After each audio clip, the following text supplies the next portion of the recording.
Ladies and gentlemen, boys and girls, welcome back once again. So let's play Skyrim Anniversary Edition, where Inigo's hearing seems to have recovered mostly. So, you have attained full Dragonborn status. Being shouted at by a group of old men has never been so rewarding. Something about Inigo surviving that has a vibe about it which reminds me of Captain America picking up Thor's hammer. But, any thoughts? I'm wondering if I could ever grow an impressive beard. Well, it's safe to say it didn't do him any brain damage. Back to business. What do we have here? The Ruins of Kemelzi by Roland Nordson. I've been to the Ruins of Kemelzi, don't you know, Inigo? Quite extensive, quite impressive.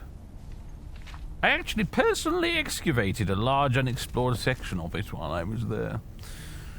Not that I suppose I've ever gotten any recognition for it. They've got a lot of books here, haven't they? There Be Dragons, Children of the Sky, Apprentice's Assistant, Someone Got a Re-examination and Accounting of the Scroll. What's this Children of the Sky? Nords consider themselves to be the Children of the Sky. They call Skyrim the throat of the world because it is where the sky exhaled on the land and formed them. They see themselves as eternal outsiders and invaders, and even when they conquer and rule another people, they feel no kinship with them. The breath and the voice are the vital essence of a Nord. When they defeat great enemies, they take their tongues as trophies. These are... How long ago was this written? These are woven into ropes and can hold speech like an enchantment. The power of a Nord can be articulated into a shout, like the kiai of an Akaviri swordsman. The strongest of their warriors are called tongues. When the Nords attack a city, they take no siege engines or cavalry. The tongues form in a wedge in front of the gatehouse and draw in breath. When the leader lets it out in a kiai, the doors are blown in and the axemen rush into the city. Shouts can be used to sharpen blades or to strike enemies. A common effect is the shout that knocks an enemy back. Well, I know about that one. Or the power of command. I don't know about that one. That one sounds interesting. A strong Nord can instill bravery in men with his battle cry. Speaking of battle cry, I don't know if you just heard it, actually, ladies and gentlemen. My cat walked in front of the monitor as I was trying to read the text. Sorry to break your immersion. And then I had to pick him up to move him, and he made a little which you may or may not have heard on the microphone. It doesn't always get picked up. But anyway, I'm sorry, buddy. He's sat on my lap right now. He's a bit restless. He's been napping, and now he wants to sort of climb around and be a nuisance. Anyway, where were we? A strong Nord can instill bravery in men with his battle cry or stop a charging warrior with a roar. The greatest of the Nords can call to specific people over hundreds of miles and can move by casting a shout, appearing where it lands. The most powerful Nords cannot speak without causing destruction. They must go gagged and communicate through sign language and through scribing runes. The further north you go into Skyrim, the more powerful and elemental the people become, and the less they require dwellings and shelters. Wind is fundamental to Skyrim and the Nords. Those that live in the far wastes always carry a wind with them. I have to say, Nico, this was written a very, very, very long time ago. Well, it was written by somebody who'd never bloody been to Skyrim in their life. I think I'm allowed to take any of these that I want. Anything useful here? Simply looting the Greybeard's library and transferring its entirety over to the museum seems wrong somehow. But don't think the thought hadn't occurred to me. Skyrim's Rule? An Outsider's View by Abdul Mujib Abaneh. In my travels, and there have been many, I've encountered many strange peoples and cultures in many different provinces of the Empire. And in each, I have found a method of governing and customs of leadership unique to that particular province. In Blackmarsh, for example, the Argonian king relies upon his shadow-scale assassins to eliminate threats secretly, without the common knowledge of his people. In the imperial province of Cyrodiil, the emperor may rule directly, but the power granted to his elder council cannot be understated. During a recent journey to Skyrim, that harsh, frozen realm of the Nords, I was able, for the first time, to witness the unique manner and rule of this strong, proud people. It would appear that the entire province of Skyrim is separated into territories known as holds, and each hold finds its seat of power in one of the great and ancient cities. Okay, and so forth. Come on, get on with it. Anything interesting or new in here that would help?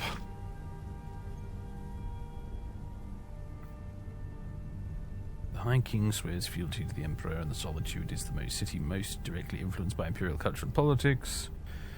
The Jarl, your Solitude has served as High King for generations. The moot, therefore, is more a formality and theatre than anything else.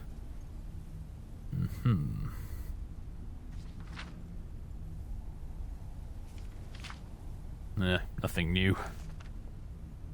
I feel compelled, Inigo, to do a bit of research. Go diving into the books.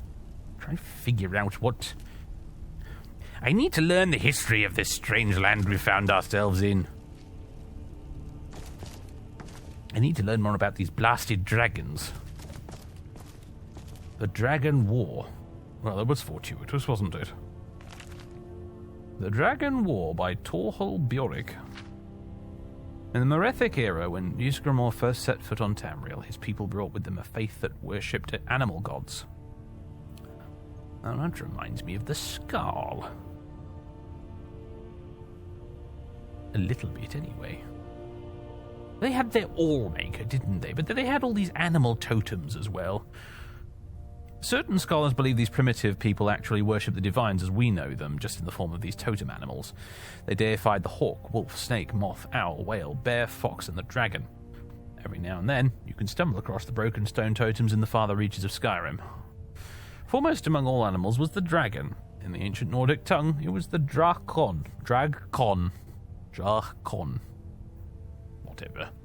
Occasionally, the term Dovra is used, but the language or derivation of that is not known. Using either name was forbidden to all except the dragon priests. Grand temples were built to honor the dragons and appease them. Many of them survive today as ancient ruins haunted by Draugr and undead dragon priests.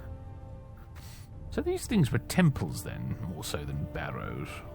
Which explains why they're so dramatically different from the ones I found on Solstheim. Dragons, being dragons, embraced their role as god kings over men. After all, were they not fashioned in Akatosh's own image? Were they not superior in every way to the hordes of small, soft creatures that worshipped them? For dragons, power equals truth. They had the power, so therefore it must be truth. Dragons granted small amounts of power to the dragon priest in exchange for absolute obedience. In turn, the dragon priests ruled the men as equals to the kings.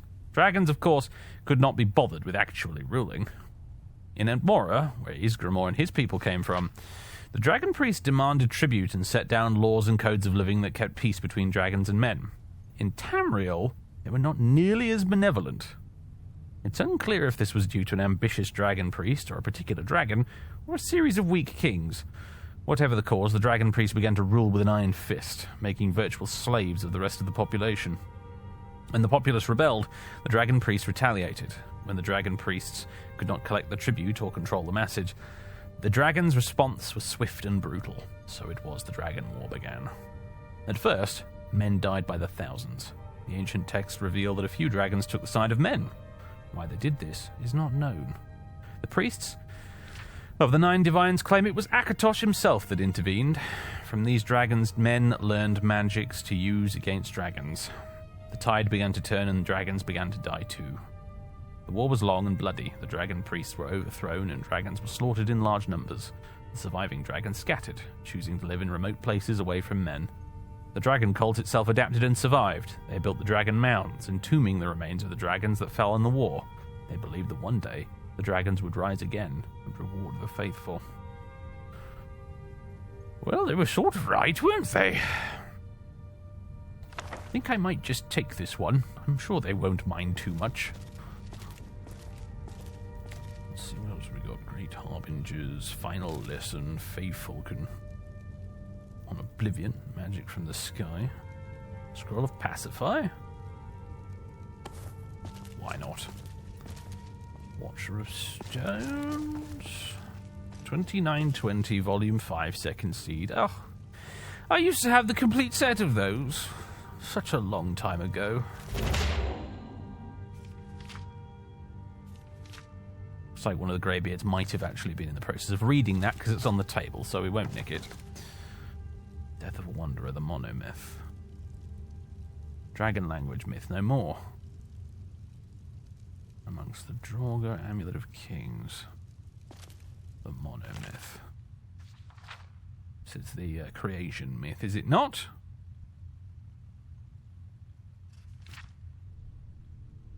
Anu and his other, yes. And then along came Akatosh and created linear time, that bastard. There he is, the dragon god and the missing god. The dragon god is always related to time and is universally revered as the first god. He is often called Akatosh, whose perch from eternity allowed the day. He's the central god of the Cyrodiilic Empire. As if I didn't need another reason to dislike the Empire. The missing god is always related to the mortal plane as a key figure in the human-Aldneri schism. The missing refers to either his palpable absence from the pantheon, another mental distress that is interpreted as in a variety of ways, or the removal of his divine spark by the other mortals. He is often called Lorkhan. His epitaphs are many, equally damnable and devout. Yes, you could say we're personally acquainted. Dragon language myth no more, by Hela Thrice First. Dragon. The very word conjures nightmare images of shadowed skies, hideous roaring, and endless fire. Indeed, the dragons were terrifying beasts that were once as numerous as they were deadly. But what most Nords don't realize is that the dragons were in fact not simple, mindless beasts. Indeed, they were a thriving, intelligent culture, one bent on the elimination or enslavement of any non-dragon civilization in the entire world. It stands, therefore, to reason that the dragons would require a way to communicate with one another, that they would need to speak. Well, I can confirm that's the case. And through much research, scholars have determined that this is exactly what the dragons did. For the mighty roars of the beasts, even when these roars contained fire or ice or some other deadly magic, were actually much more. They were words in an ancient though decipherable tongue. Nonsense, you say? Sheer folly on the part of some overeager academics? I thought precisely the same thing. But then I started hearing rumours, the odd snippet of a conversation from some brave explorer or gold-covered encrypt diver. And always it was the same word repeated, wall. So I listened more. I began to arrange the pieces of the puzzle and slowly unravel the mystery. Whoever this scholar is, they just need to get to the point, don't they? They're overly dramatizing all of this. I disapprove immensely. So on and so forth. Black ominous walls and riches rich in a Yes, I'm intimately familiar with the blasted things.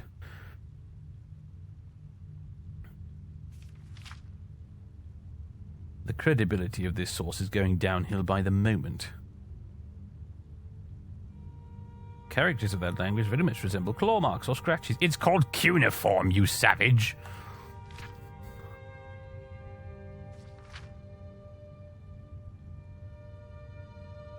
Here lies Ingvar Ghostbear, who did seek glory on the battlefield of sorrows, but instead found death and dishonor.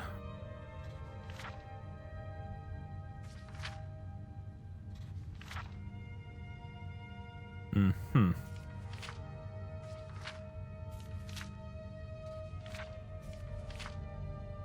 Well, unless it contains an actual copy of the alphabet. It's not that useful, is it, really? Not that I need it, since apparently I can just intuitively understand this stuff.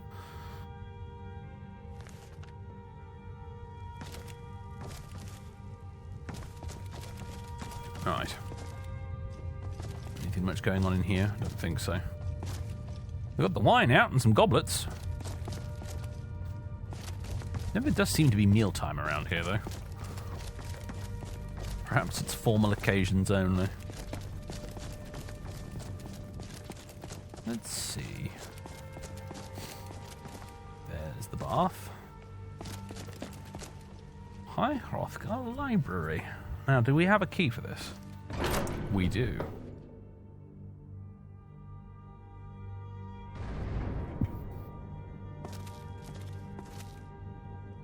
Five Songs of King Wolfhearth.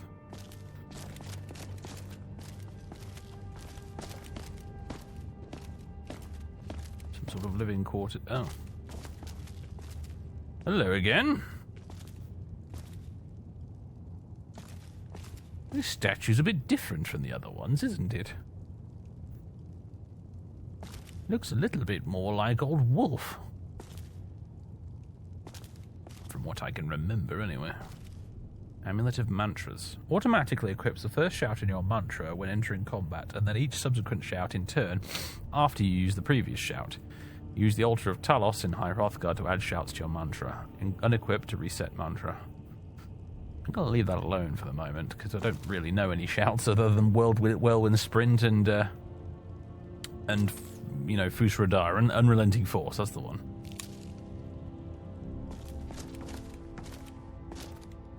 Suppose I could sleep here if I wanted to.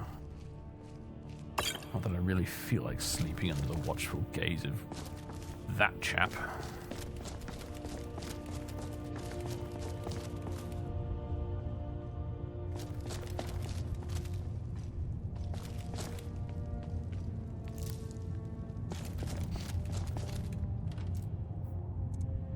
Oh. Gag. Ancient tongues often gag themselves as their voice could cause great destruction. Boots, hood, robe. Would I like one of the hoods, perhaps?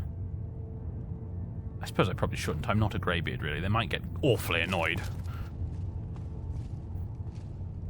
One casts one's mind back to the Ordinators in Vivek City.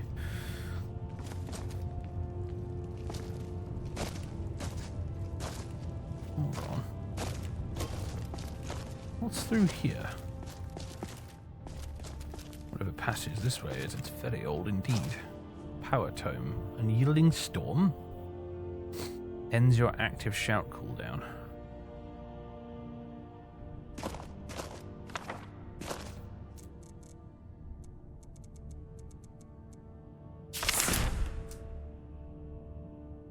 Now, I'm very curious. What's that about? Unyielding Storm?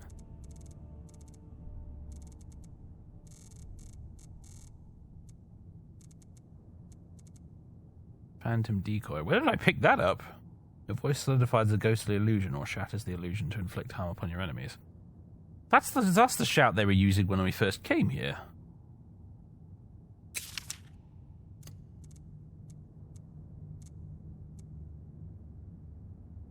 Unyielding Storm. Ends your active shout cooldown.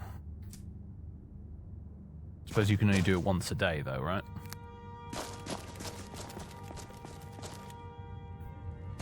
I'm back. Oh, don't stand in the fire, you fool. So we're making such a mess, aren't we? Oh, dear. Here, watch this. Be closer! Be closer! Yes, that was it. I'm not sure if it's worked, though. I don't see a phantom anywhere. I'd have to try that one again outside.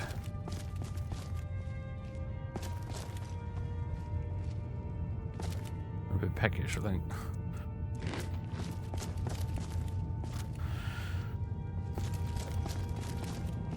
What have we here?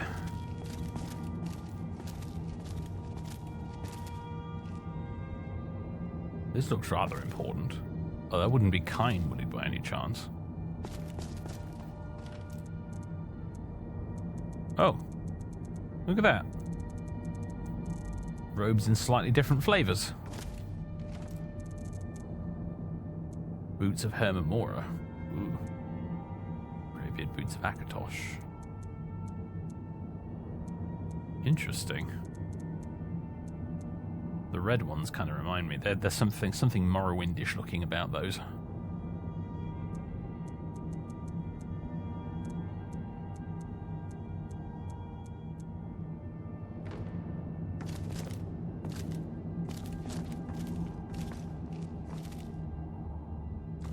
There's a tiny bird flying up. Inigo? You didn't put anything in my tea, did you? Ugh. What do we have here? Woody's Thum notes.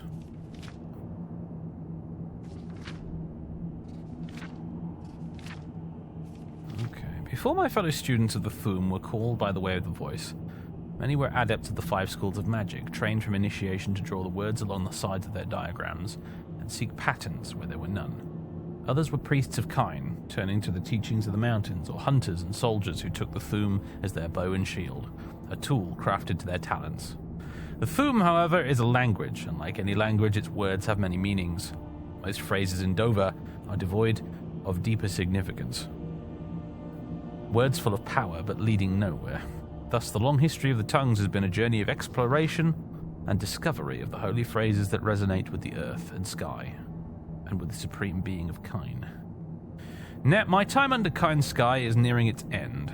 Nal Suleg Doshur. This tome represents the fruits of many years of meditation and contemplation. 28 shouts of power, a life's work left unfinished. I leave these shouts to all who possess the wisdom to understand them. They are mighty indeed. Use them wisely. Lock, boom. Hodir Thunderfang, 13th of Sun's Height, 3rd Era 282. Well, that was quite a long time ago. Alessia's love. Mortal peace trust. Annihilate. Oh, that sounds more like it. The power of absolute nothingness is at the tongue's command to erase their enemies from the face of the world. This really does sound like my sort of thing. Arcane Helix. Weaving together magic and Thum, the Arcane Helix shout invokes the wisdom of the mage and the boundless fury of the sorcerer. Armageddon. Reaching out into the stars, the Armageddon shout bombards your enemies with flaming debris from the heavens.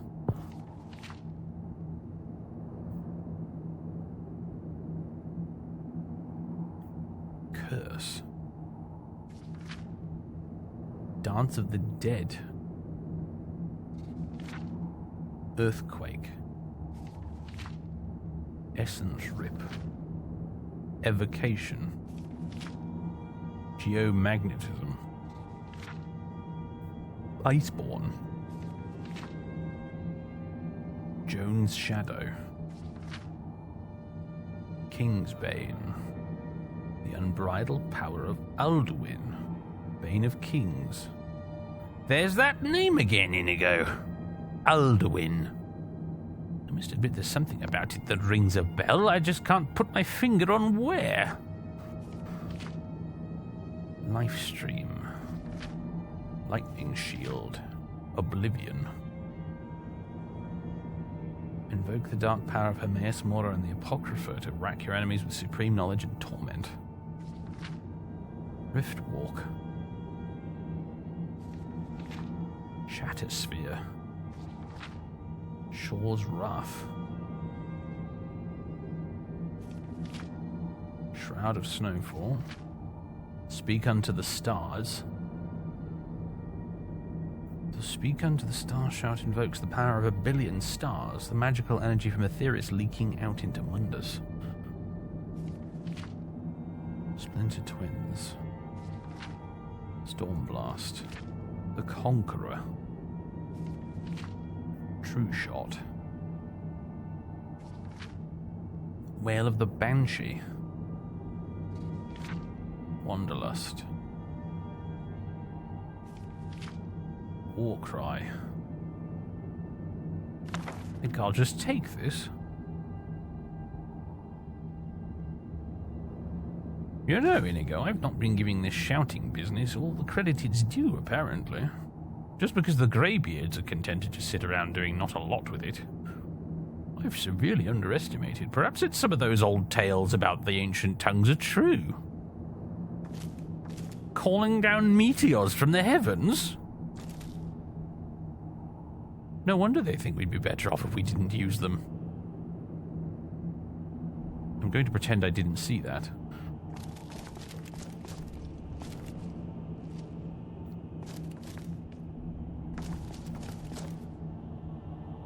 The actions of this Jurgen Windcaller fellow are starting to make an awful lot more sense.